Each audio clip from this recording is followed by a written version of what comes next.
Hi, as you can see, I'm doing something very different, visually speaking, in this video, and I'll see how I go and how I like it, and I might stick with it because, as you know, if you follow me, I'm just the greatest art lover that lives. So if I can bring astrology and art together, I'm the happiest bunny. But I'll see how it works, technically and in every other sense. So this painting is a particularly chosen for the topic of this video, and I'll towards the end bring it all together. But let me just start by first introducing the painting, this stunning painting by Alexei Jolensky, 1910, young girl with a flower hat. And the topic of the video is Mars retrograde. Now, we are coming up to Mars retrograde transit in a few weeks. So it starts on 10th of September at 28 degrees of Aries, and then it stations direct, so the retrograde ends on 14th of November at 15 degrees Aries. Now, this video isn't going to be about that transit. I have a separate video on that topic, and I'll link it into the description here below this video. But this is a perfect time to engage with our own Mars, particularly if you have it retrograde, and particularly if you have it retrograde in Aries. But even if not, if you have it retrograde and it's not going to be even affected directly by this transit, still a fantastic time to re-engage, revisit, right, retrograde, your own Mars. And if you haven't been, really working with your Mars, great. This video will be particularly helpful then to get you off the ground and how to do that. So let me first start by asking the Mars question. What does Mars want? Mars wants to be a hero. He wants to follow his desires, to get what he wants, to fight, to defend, to compete, to win, to get angry when he doesn't get what he wants. Mars is a will to live, to act, to do, to be the first, to lead. He's hungry for first-time experiences. He's hungry for novelty, for newness. He loves freshness. He loves the first time, first this, first that. He wants to experience everything. Doesn't want to necessarily commit to anything, although may, but he absolutely wants to experience everything. He wants to feel it on his skin. He wants to, it's like Mars is, I don't know if in other cultures this saying actually makes sense, but I had someone, an elder in my life, tell me, why would you want to learn from your own mistakes when there are people who, can teach you that doesn't work? And I used to tell him, I want to just, that's it. I want to learn from our mistake. I want to feel what it feels to hurt my head when I, hit it in the wall, when I just don't open the door or whatever I do. I need to learn from experience. So I have Mars retrograde, which is partly why I do these videos. They're informed by my own experiences and my own transits and my own natal placements. But yeah, so that's a typical Mars in general, but particularly retrograde. It's just, you just want to figure it out for yourself. Now there is a flavor difference here. So Mars, just general Mars, wants to experience everything, just for the sake of experience. But the retrograde wants to learn and find the way that actually aligns and feels right for you. So if you have Mars retrograde, you are wanting to learn from experience, but it's the learning that's important, where with Mars in general, not necessarily learning, it's just experiencing and loving that adrenaline rush of something, doing it for the first time, when the fear meets excitement. So that's Mars in its most undiluted, kind of essential essence, purest essence, like the basic, the core of any Mars, irrespective of where it is, what sign, what house, in what aspect it is in your chart. This is Mars, like Aries Mars. Therefore, very much of the now, as well as we're going through the current Mars transit till the end of this year, till early, I think 7th of January 2021, he enters Taurus. So we're with Mars in Aries when in its most reddest, brightest, boldest expressions now. So if that's Mars, what about your specific Mars, which has layers to it? So it could be in a different sign other than Aries, and it could be in a different, well, it's in a house that might not be first, which would be another kind of layer of Aries. If it's in Aries and then in first house, your Mars, let's say, then you're trebly Aryan in that sense. But it could be in another house and it could be in a different sign, which is for most of us, or for many of us at least. So what do you do then? How do you understand your Mars? So often, and this is the DIY piece of the tutorial. So often we have, I'm using an example where no cookbook, one cookbook necessarily, and you know what I mean by cookbook, it's like a book that gives you, if it's a book on Venus, it'll give you all options of Venus in this aspect, all the aspects, all planets, all signs, all houses, but all separate. They don't bring more than two together, other than that book that I recommend in every video, and I'll bring it up now since I mentioned it, Rand Butler, Archetypal Universe. It goes up to 3, it merges up to 3 archetypes. So you essentially want to do the same. So that's one of the reasons that book is phenomenal. So the example I use just to illustrate it, if you have Mars in Taurus in 9th house, then if you're looking at that book, you will be looking literally Mars, obviously, but then Taurus is Venus and 9th house is Jupiter. So you'd be looking at that trio in Rand Butler's book. However, if you haven't bought it, I don't know if it's expensive or not, or if you haven't got it or you can't be asked, you can still do all that free searching the web by doing the following.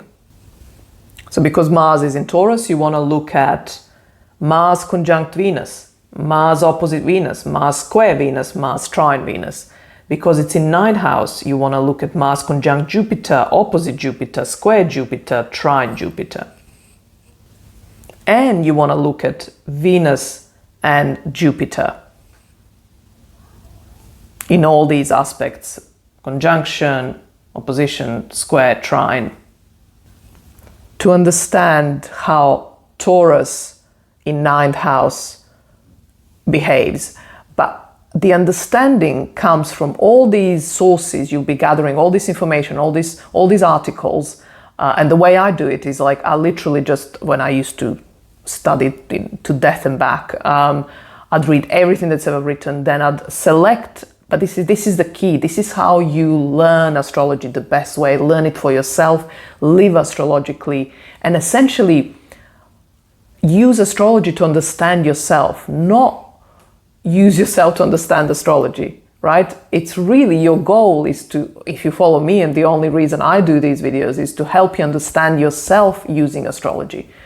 So not to learn astrology. That's why I particularly don't go into all those cookbook style interpretations, or even anything more traditionally as that astrologers do, because I'm not interested in teaching you astrology. I'm interested in teaching you how to, almost like giving you shortcuts. You don't need to understand trines. You don't need to, you can, but you don't need to. If you want to understand your Mars, why you do what you do, how you act, all the stuff that I mentioned earlier, the desires, and I'll go into desires in a moment in more detail. You do it this way. You look at where your Mars is, you look at the sign and the house, and obviously if you have conjunctions, if you have aspects, then it's easy. Then you again read those aspects because there are many books on that, and you just collect that information. But when you have Mars, when you just want to focus on your Mars, let's say it's not aspect, it's not conjunct anything. So you start with where it is. It's in the house, in that sign. And like I say, if it's Taurus and 9th house, you have the basic astrology understanding that Taurus, the ruler of Taurus is Venus, and the ruler of 9th house is sort of in I think it's called natural zodiac or something. It's Sagittarius or Jupiter. So you look at those 3 archetypes and you start permutations of the planets. So you look at those three archetypes, so Mars, Venus, and Jupiter, and like I just said, you look at all these permutations and you read, and then you select what resonates.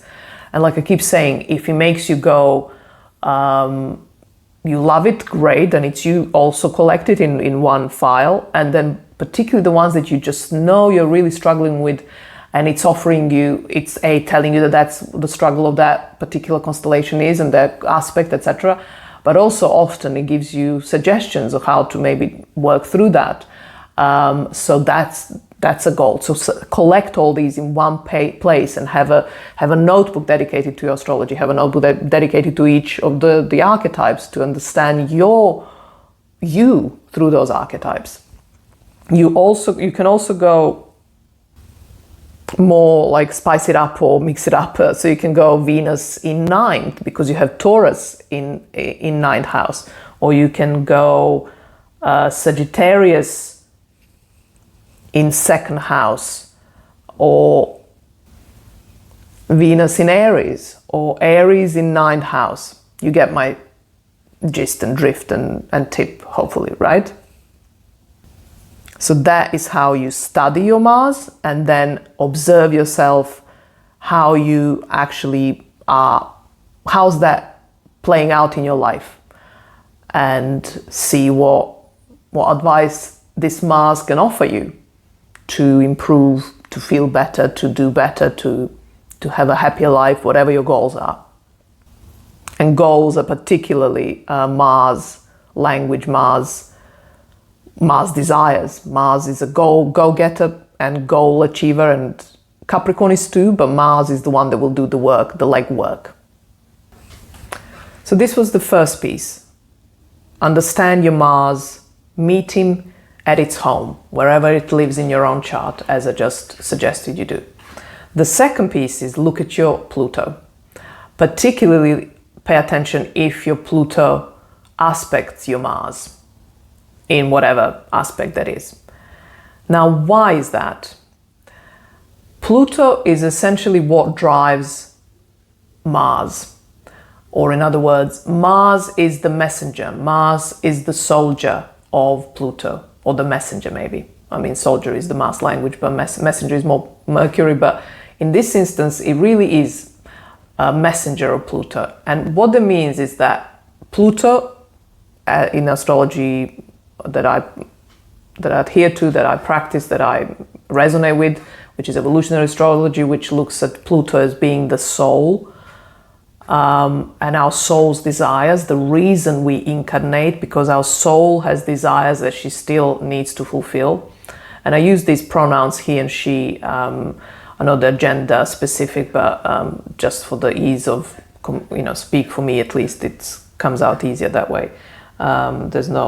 It's not that it's male or female, it's just soul is somehow she. So if Pluto is our soul, then our soul's desires are so deeply buried and not so easily accessible to us with our conscious mind, unless we really spend some time to do our shadow work, our darkness, our Pluto, and the rest of the stuff. But even if we are not doing our shadow work, and even if we are doing it, the quickest route to like having a direct line to our soul is our Mars. Mars, watch what you're doing, and you'll see your soul speaking to you. Your soul talking to you is through your actions. But don't be too quick to assume you understand what she's saying by just observing what you do. The language of your soul is in the motives. Your motives. Why you do what you do. That's the language of your soul. So if you have Pluto Mars aspected, any conjunction, square, trine, opposition, sextile, in conjunction, any other, this lifetime is particularly important for your soul's evolution. So I would spend particularly from now till the end of this year at least, really, really digging in and digging deep into your Pluto and Mars relationship. So both. So where is the same rules apply that I said at the first tip I gave you, how to look at your Mars and meet him at its home. His home, its home. The same for Pluto. And obviously for Pluto, you want that book by Jeffrey Wolf Green. I think it's volume 1 or 2. I'll link it again below here, the title of it, so you can look it up and get it, because it's an absolute must. And it does go into great detail about Pluto and Mars as well. So you could have the two in aspect with each other. And like I say, that would mean that this lifetime is particularly important for your soul's evolution. That kind of in a nutshell means that you cannot not be changing. You might as well get on board, or if you're experiencing I don't know, and I'm not commenting on anyone's specific life, but if you're having, major turmoils and major issues, pain, suffering, etc., it could be that you're resisting something with all your might. This is Pluto Mars, absolutely the mightiest of forces that one can have in a chart is when they have Pluto Mars in an aspect. But if you're resisting, that just means there is work to be done. There is a change. There is transformation that you need to undergo. You have to go through that change, however much you really, really, really, really, really, really don't want to. And again, I speak from experience because I have Pluto Mars square. So my heart goes out to you. I know what that feels like. But you just do. It breaks you eventually, it really does. And then you are thankful from the bottom of your heart for the breaking. But yes, it's not fun necessarily.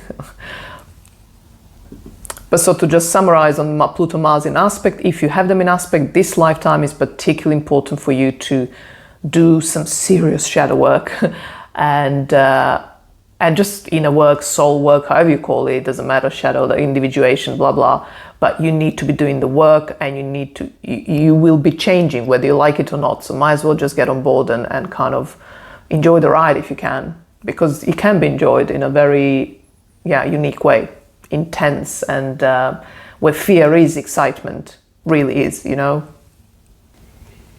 But you could, as many of you will do probably, have the two not in any aspect. Now that is where evolutionary astrology comes in beautifully for me. So there is a book by Ari Moshe called Beginner's Guide to Evolutionary Astrology. I'll again link it in here. And it has a whole chapter on what I'm talking about, what I'm going to talk about in a second. So please, you need to purchase it, but it's reasonable. I'm not sure, $18 I think. Anyway, I highly recommend it. And so basically what that means, if you first and foremost, all the planets in our chart, all the planets, archetypes, asteroids, they're all in a relationship. They're all in an aspect, even though they're not technically in an aspect. Like they're not in orb, they're not following those technical rules, and they're very much there to say that when you have these, then it's like, whoa, bingo. But even when you're not in those, even when your Pluto and Mars are not in any specific aspect, they're in a relationship. And they're called phasal relationships. And I'm not going to go into that. It's quite complex. You need a lot of visual aid for me to, at least I needed when I was learning it. So, but you can, like I say, that book is fantastic starting point, and it might be just all you need to understand. And there is another one actually, I remembered. I'll have all the links ready for you, so you just go and do your own research and study that. I highly recommend, like I say. So if you don't have them in aspect, these are the two fantastic books to read, because particularly Ari Moshe's. And then you essentially, like I say, so all the planets are in a relationship, and they're in the phases of their relationship, and they're in between major aspects or not so major aspects or whatever. So they're always in in communication. They're always talking, sometimes in whispers, sometimes like with bangs. So figure out what your Pluto-Mars relationship is, and you will serve your Mars so much better, and it will serve you so much better, not to mention Pluto. So this so far, what I talked about is basically about Mars, full stop, just Mars. However, the piece about Pluto takes us into Mars retrograde vibe. Because if you have Pluto-Mars in an aspect, you will very much resonate with this. But if you have Mars retrograde without Pluto, aspecting Pluto, then yeah, well, you will probably also, maybe you will resonate too, but then it's a great kind of, please take note of this and think about it, which is that Mars retrograde is essentially a way of figuring out, it's our natal chart, our soul saying, you need to figure out how to do Mars your own way. And this is a teaching from Tom Jacobs, another one of my favorite astrologers. I'll link him here as well, who kind of introduced it in such clear language.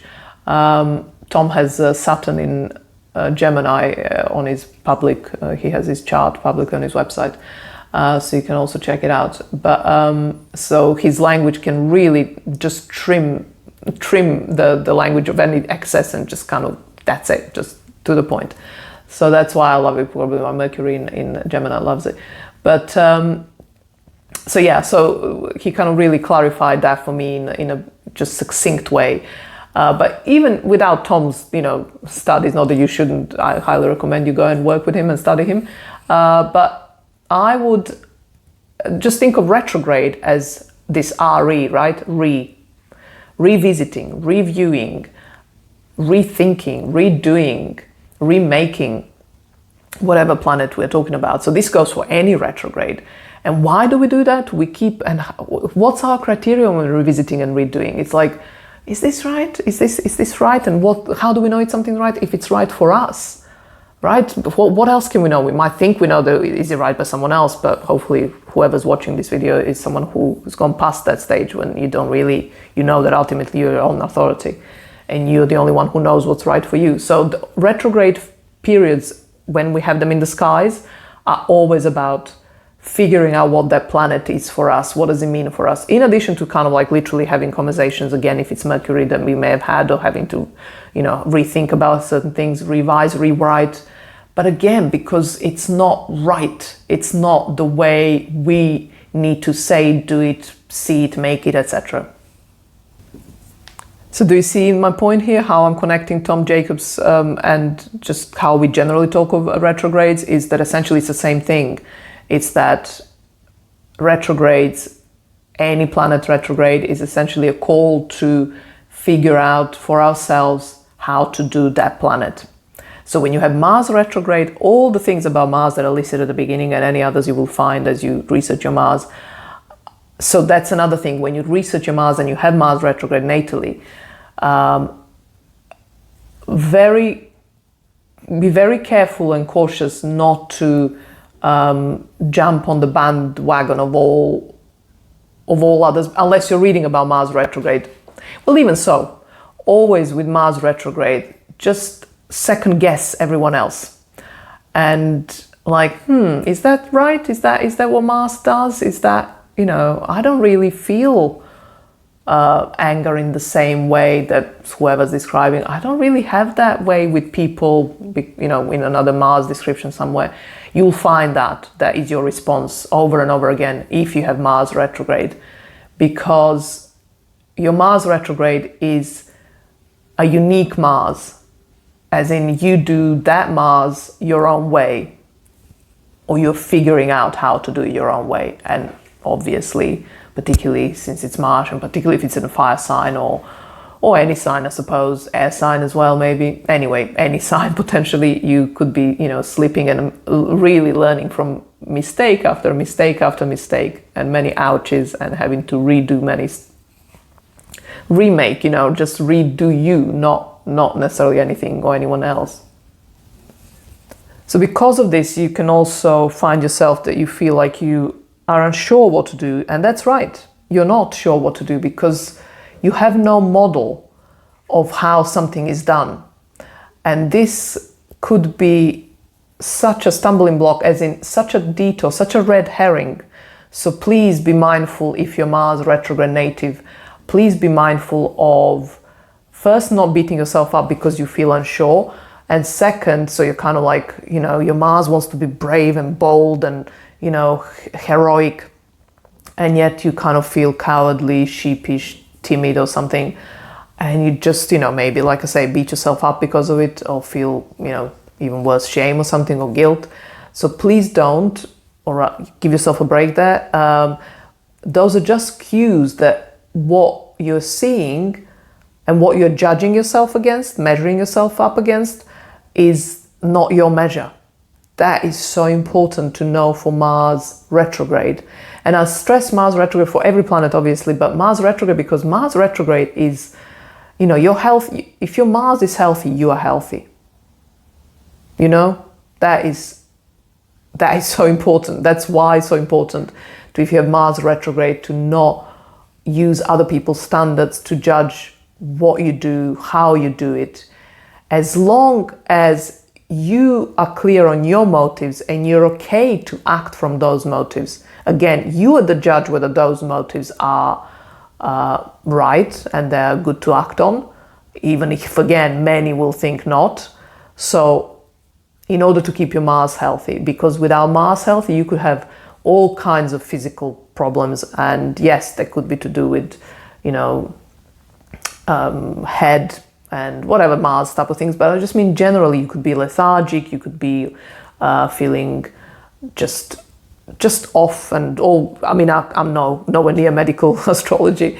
I'm not going there, but Mars is vitality, and you could be lacking vitality because your Mars is not healthy. And if you have Mars retrograde, most likely, I would be even willing to bet, I'm not, but I would be theoretically willing to bet that it's because you are judging yourself against other people's ideas of how to act, how to be, how to do something, and it's not how you naturally want to do it. And as a result of this, another probably, again, I'm no medical astrologer, but another probable reason for physical ailments is that you will have a lot of suppressed anger because you're following someone else. You're dancing to someone else's drum or drum beat, or is that you're following someone else's drum beat? Is that the expression? So you will feel anger. A lot of anger, right? And I think with Mars, in fact, that my video about Mars retrograde phase that we are coming up to now was triggered by Mars coming into Aries, and I think I spoke of this very much. The anger is essentially, and Chiron's there, and it was around Mars touching on Chiron. So look back on those dates when Mars was in Chiron. I'll put them in the comments. I don't know them off the top of my head now. Whatever anger was coming up then could have been because you were suppressing, it's a suppressed anger because you kept doing what you don't want to do, and you kept doing it the way you don't want to do it. And it's because you're using, you know, you're not honoring your own retrograde Mars, right? And I think I want to say about the painting in a moment. And one last bit about Mars retrograde and sort of DIY tutorial tip is essentially a healthy expression of Mars retrograde natally in whatever sign or house is you are doing things for yourself, but also you're competing with yourself. So it's like you're your own measure, but this isn't a given. This is not something, you know, let's say you watch this video and you kind of clicked and it was like, yes, exactly. I just, thank you. I didn't, whatever. It's just something just clocked and slotted in your mind and you're clear on something for the first time. It's not that all of a sudden now you'll have this whole list of things that this is how I do it, this is how I am, this is what I do, this is what I, how I act. You won't have the list. In fact, you probably, if you're just now kind of realizing this, you will have an absolute blank paper with nothing on it. So that's the process, competing with yourself. So it's like you essentially are acting, and then you can do this and then checking, is this really right? Does it feel right for me? And then you go, okay, I have not satisfied myself with this action. Okay, let's try again. That's the competition with yourself. So you are in that kind of, I can't think of the word. I'll go back to competition. So it's like you have your own criteria and you're trying to meet your own criteria. So that's the work. So you keep referring back to that checklist. And also, as you do this, you will find that whatever you thought the checklist was will change, most likely. And always with Mars retrograde, even if it's not aspecting Pluto, but particularly if it's aspecting Pluto, keep asking why. Why do I do this? And I just had a thought about something else actually. So even if you don't have answers, you might not be someone who is good with these why questions. You might not respond to them well. You might kind of shut down. And why is the most penetrative of questions? It's the Pluto question. So if that's your reaction to your whys, like when you ask yourself why, then I would. This is human design language, and but it only works for generators. I really don't know for any other, because I'm not human design expert and I'm a generator, so I only know for me. But there are ways of knowing. There is an authority. There are ways of knowing without going into the why. It's to listen into the body. So I would then recommend you go to human design, and I will link put some links down there for some human design people you can go to for readings. And so that would be also. But if you're a generator, I can tell you this much: that if you're not into your whys, just follow and you may have grown up already with this as a generator. I know that I certainly have, and I'm observing some little ones that are exactly the same. And it's that, there is that low kind of vibrational, in the sense of not low high as in, it's good or bad, just like it's very dense, it's very kind of from your body, thick kind of thing. No. And it's not even no, it's just or it's like yeah, it's like you just expanding in response to something. So you can just do that. You can just follow your no's and yeses, which are bodily, as a generator only. I speak as a generator with no emotional authority. So yeah, this was unplanned. I wasn't really going to talk about human design, but it just came to me. So anyway, it's more the merrier. So check your human design. If the why question is in your bag, you don't like it. I love it because I'm Pluto in Virgo. I love dissecting and digging deep and analyzing. And so yeah, but I also love human design and how my sacral, and listening to my sacral is just undeniable. It's just phenomenal. Okay, so... And the last thing, just to wrap up on the painting. So why this painting by Alexei Jolensky, painted in 1910, last century, called Young Girl with a Flower Hat? Because it depicts that contradiction that Mars retrograde has innately, or it is within Mars retrograde, no matter again what sign, what house, which is that on one hand you have this boldness, this vitality, this energy, this passionate color combo explosion, and yet you have this girl who's very demure, who's almost shy, who's looking down, who's not very Martian. It's kind of shy, timid, you can even say introspective, retrospective. she's kind of withdrawn. She's focused on herself, or and that's Mars retrograde. So there's that huge and ball of energy that Mars is. Like I say, in whatever sign, it's a flavor of energy is different depending on the sign. But it's that desire to act, to do, to be, to just experience things. And yet if it's retrograde, so that's the push up. But if it's retrograde, immediate is push back down. And if you look at his painting, there is that curve, like the line. If you could just put in one line, this painting, it kind of come back on itself. And that's Mars retrograde metaphor there for you in this stunning painting. And on that note, hopefully this was good, like useful, helpful. And I'll be back next week with, I don't know yet what theme, but or topic rather, but yeah, I have a couple I'm toying between. And yeah, see you around. Thank you.